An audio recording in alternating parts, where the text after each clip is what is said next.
ঈদের ছুটিতে নগরী অনেকটাই ফাঁকা। এর মধ্যে থেমে থেমে হচ্ছে বৃষ্টি। মৌসুমি বায়ুর প্রভাবে দেশের বিভিন্ন স্থানেই বৃষ্টি হচ্ছে। শুক্রবার রাজধানী সহ দেশের বেশ কিছু স্থানেই বৃষ্টি হয়েছে।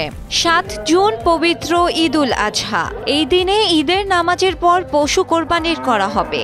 এই জন্য শুষ্ক ও সুন্দর আবহাওয়া সবার প্রত্যাশা থাকে। তাই এই দিনে আবহাওয়া কেমন থাকবে, বৃষ্টি হবে কিনা, হলে কখন হতে পারে তা নিয়ে স্বাভাবিকভাবেই মানুষের কৌতূহল আছে।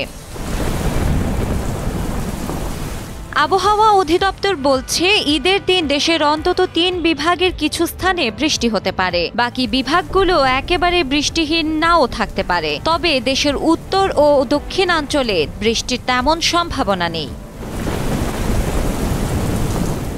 শুক্রবার সকাল ৯টার পূর্বাভাস অনুযায়ী শনিবার ময়মনসিংহ, চট্টগ্রাম ও সিলেট বিভাগের কিছু কিছু জায়গায় এবং রংপুর, রাজশাহী, ঢাকা, খুলনা ও বরিশাল বিভাগের ২-১ জায়গায় অস্থায়ীভাবে দমকা হাওয়া সহ বিদ্যুৎ চমকানো, হালকা থেকে মাঝারি ধরনের বৃষ্টি বা বজ্রসহ বৃষ্টি হতে পারে। সারা দেশে দিন এবং রাতের তাপমাত্রা সামান্য বৃদ্ধি পেতে পারে।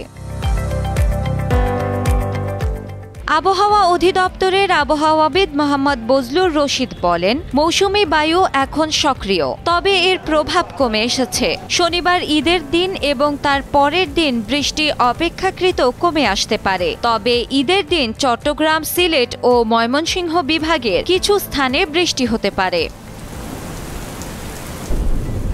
চলতি জুন মাসের শুরু থেকেই দেশের বিভিন্ন স্থানে বৃষ্টি চলছে। আসলে গত মে মাসের শেষের দিক থেকেই এই বৃষ্টির শুরু।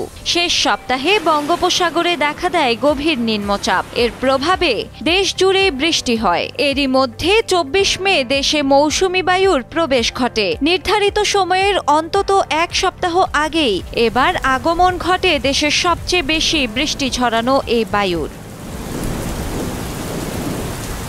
জানা গেছে ঈদের দিনও অপেক্ষাকৃত শুকনো থাকবে। তবে চট্টগ্রাম, সিলেট ও ময়মনসিংহ বিভাগের কিছু স্থানে বৃষ্টি হলেও এর পরিমাণ খুব বেশি হবে না। রাজশাহী, খুলনা ও রংপুর বিভাগে বৃষ্টির সম্ভাবনা অনেকটাই কম। রাজধানী সহ ঢাকা বিভাগে সামান্য কিছু স্থানে বৃষ্টি হতে পারে।